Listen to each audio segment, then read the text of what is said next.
You think American women are confident and classy?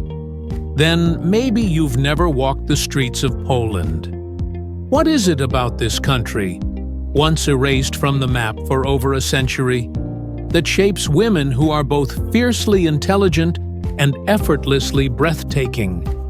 And why does Polish architecture feel like a love letter written in stone, where every brick remembers something the world tried to forget? Drop a 1 in the comments and watch this video till the end to discover the quiet power and living history of Poland with me. In Poland, beauty doesn't scream, it endures. Polish women carry a type of elegance that feels both timeless and rooted.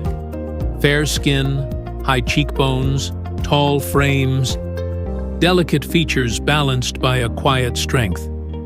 They're not flashy like Hollywood, not exaggerated like Instagram. Their beauty feels like it belongs in a 19th century oil painting. Still, powerful and unforgettable. On average, Polish women stand over 1.68 meters tall. Many have naturally light hair, striking green or blue eyes, and a sense of posture that seems inherited from centuries of surviving hardship with dignity. They don't just walk, they move with the confidence of women who've rebuilt a nation more than once. But their allure is not just physical. Polish women outperform men in education. Nearly 56% hold university degrees, compared to just 37% of men. They are doctors, lawyers, economists, scientists.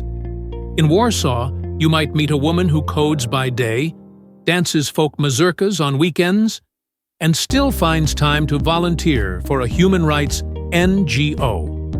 Yet, this intellectual power doesn't always translate to power in politics.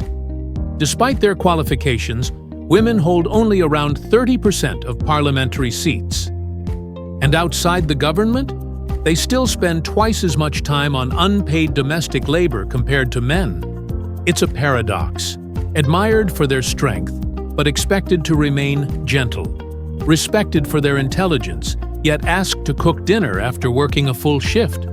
Polish women are warm, but not performative. They don't smile just to be polite. Their kindness is real, but so is their silence. On a Warsaw subway, she might not even look at you. But if you earn her trust, she'll share everything. And unlike women in the US or South America, Polish women don't center their femininity around being loud, sexy, or seen. Their beauty is not in movement, it's in presence, stillness, mystery. Their power is in what they don't reveal. Take Karolina Bielawska, Miss World 2022. At just 23, she wasn't only stunning, she held a master's in business, spoke multiple languages, and ran a national homelessness outreach project. Her beauty wasn't in her looks alone, it was in her purpose. Because in Poland, femininity is not soft, it is steel wrapped in silk. But Poland's beauty doesn't stop at its women. Step into its streets, and you'll walk through centuries of memory, written not in books, but in brick, timber, and stone. In Warsaw, history is not just remembered, it's reconstructed. During World War II, nearly 85% of the capital was reduced to rubble. But instead of modernizing everything, the Polish rebuilt it brick by brick, using 18th century paintings as blueprints. Every cobblestone you walk on in the Old Town is a rebellion against forgetting. In Kraków, you'll find the towering St. Mary's Basilica, where a trumpet sounds from the tower every hour, a tribute to a soldier who died warning the city of an invasion. It's not just a building, it's a heartbeat, a reminder. Further south, the Podhale region whispers a different story. Wooden houses built in the Zakopane style, steep, hand-carved roofs, narrow windows glowing with warmth, all huddled against the chill of the Tatra Mountains. These aren't homes, their songs frozen in timber. In the village of Zalipie, women paint flowers on everything, from barns to walls, stoves to ceilings. It's not for tourists. It's tradition. A quiet rebellion against gray, against forgetting color. And then there's the countryside. Endless sunflower fields ripple in the wind like golden oceans. Wooden churches in places like Lipnica Murawana, simple, dark, and holy, stand untouched, with no flashing lights or digital screens, just candlelight, timber, and silence. You don't visit them. You enter with reverence. Even the so-called ugly communist-era blocks are being transformed. Locals repaint them in bold colors, plant vines, hang art from balconies. They don't erase the past. They talk to it. Every building in Poland carries a scar. But that scar is exactly what makes it real. Because in Poland, architecture is not for Instagram. It's for remembering. It's for belonging. Living in Poland means living in a country that has mastered the art of starting over. It's not the cheapest place in Europe, nor is it the richest. But what it offers is something many modern cities have lost: dignity through resilience.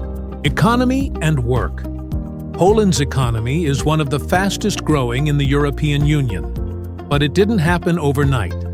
Instead of relying on oil or gas, Poland built itself through manufacturing, agriculture, and high-tech industries like automotive, electronics, and logistics. Today, it's a leading exporter of household appliances, Apple products, meat, and machinery. Minimum wage, 2025, approximately 4,200 Polish zloty per month, approximately 870 euros pre-tax. Average salary, approximately 7,000 to 9,000 Polish zloty per month net, 1,400 to 1,800. Income tax, 12 to 32%, depending on income bracket. But income isn't evenly distributed. Many skilled workers earn well above average, while others, especially in rural areas, still struggle to make ends meet. Cost of living. Despite its EU status, Poland is significantly cheaper than France, Germany, or the UK. Rent in Warsaw, city center one-bedroom, approximately 5,000 to 6,000 Polish zloty per month, approximately 1,100 to 1,300 euros. Outside center, 3,500 to 4,500 Polish zloty per month utilities, and internet, 600 to 900 Polish zloty grocery bill, solo. Approximately 1,000 to 1,300 Polish zloty per month. Lunch at local bar, Mleczny, milk bar, approximately 25 to 35 Polish zloty, 5 to 8 euros. Dinner for two, mid-range, approximately 150 to 250 Polish zloty, 30 to 55 euros. You can live well in Poland, but you must budget, especially in cities like Warsaw, Kraków, or Wrocław, where rent has nearly doubled in recent years due to housing pressure. Culture and daily life in Poland, people don't shout to prove a point. They queue in silence. They greet strangers with reserve. But once you're in for life. The Polish week has rhythm. Mornings, black coffee, dark rye bread, quiet commutes. Afternoons, hearty lunches, pierogi, jurek soup, a moment to sit evenings. Music, literature, walks through cobbled streets with golden lights reflected in the pavement. And yes, they still hold doors, carry groceries for elders, and leave coins for the church. Poles are deeply tied to tradition, but surprisingly open-minded. In Warsaw, you'll find students coding in co-working cafes during the day and joining their grandparents for folk dancing festivals by night. Poland celebrates its identity through food, history, and poetry. Not flashy consumerism, Religion and social values. Poland is one of the most religious countries in Europe. Over 90% identify as Roman Catholic, though actual church attendance is lower, especially among younger generations. Traditions like Wigilia, Christmas Eve supper, or All Saints' Day are treated with reverence. But there's also a growing secular movement, especially in cities, calling for more progressive policies and gender equality. Here, you can meet a deeply religious grandmother and a tattooed feminist granddaughter, sharing pierogi at the same table. Challenges behind the beauty. But Poland isn't a postcard. It faces serious issues. Brain drain. Many young professionals move west for higher pay. Housing crisis. Rising rents. Lack of affordable apartments. Political polarization. Tension between traditionalism and modern liberal values. Aging population. More elderly than youth in rural regions. Gender gap. Despite education, women still face glass ceilings in business and politics, and yet, people stay. Or they leave, earn, and dream of returning. Because Poland is more than numbers. It's identity. It's memory. It's home. So what does it mean to live in Poland? It means waking up in a place that doesn't beg for attention, but demands respect. It means walking streets where every stone has been touched by history, and sitting in cafes where people still believe in eye contact and conversation. It means being surrounded by women whose elegance is quiet but unshakable, whose presence says more than words ever could. It means living in a country where churches still ring at noon, where architecture still whispers resilience, and where beauty isn't about showing off. It's about surviving, then shining. Poland is not a fantasy. It's not perfect. But maybe that's exactly what makes it feel real.